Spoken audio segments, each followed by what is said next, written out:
নমস্কার বন্ধুরা, চলে এসেছি গীতালের বেল নতুন একটি আপডেটস নিয়ে।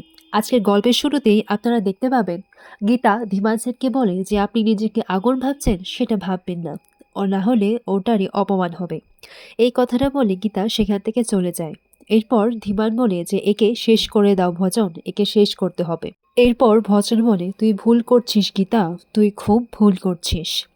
এর পরের মুহূর্তে দেখা যায় যে গীতা বাড়ি পৌঁছে যায় এবং সেখানেই হঠাৎ করে দেখা যায় কেউ পেছন থেকে এসে গীতাকে কিছু একটা বলে, আর তখনই গীতা তার হেলমেটটা দিয়ে তাকে মারতেই যাবে, আর তখনই দেখা যায় যে সেখানে স্বস্তিকা এসেছে।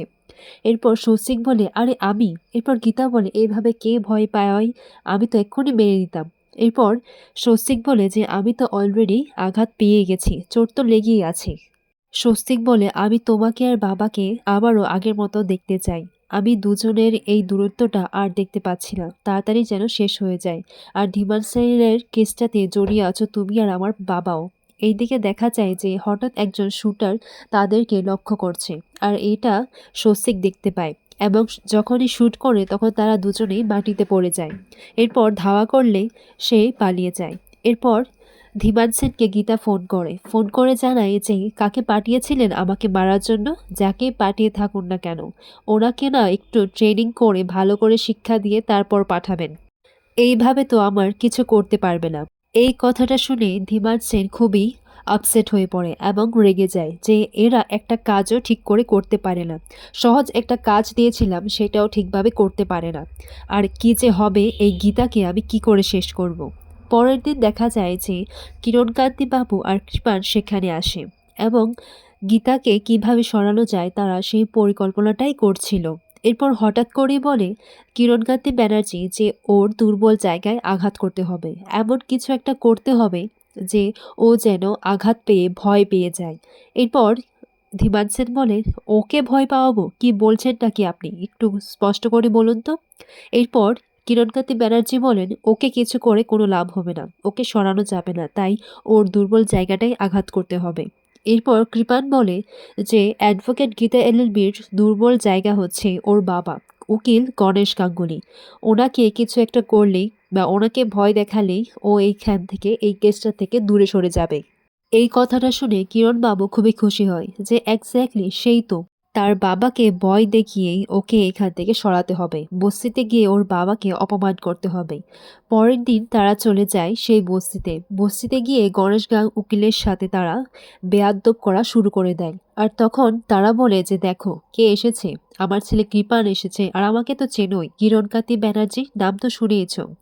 এরপর গণেশ গাঙ্গুলি হেসে হেসে বলেন যে আপনাকে কে না চেনেন, আর আপনার ছেলে ও তো একটা কীড়া, ও তো একটা পোকা, রাস্তায় পড়ে থাকা একটা পোকা যে কিনা মহিলাকে সম্মান করতে জানে না।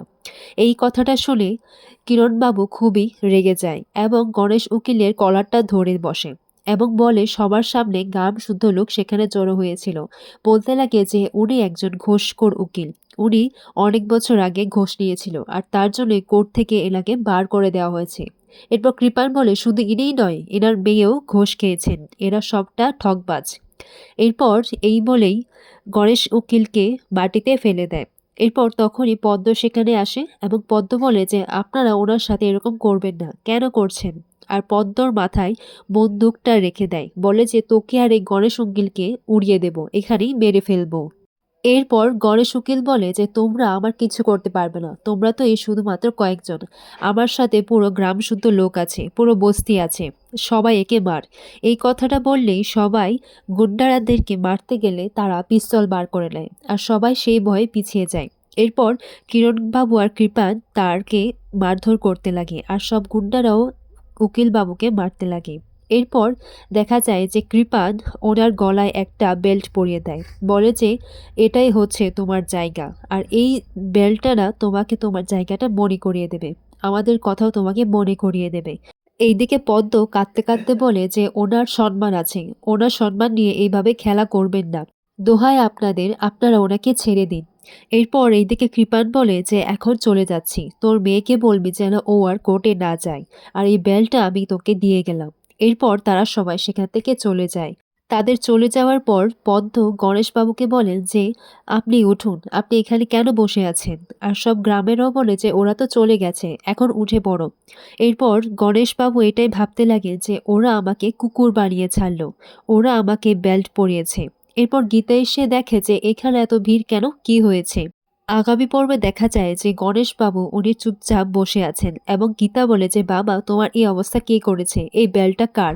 পদ্ম বলে তুমি আর কোর্টে যেও না, দোহাই তোমার। গীতা বলে যে এই বেলটা জারি হয়ে থাকুক, আমি ওকে খুঁজে বার করবই।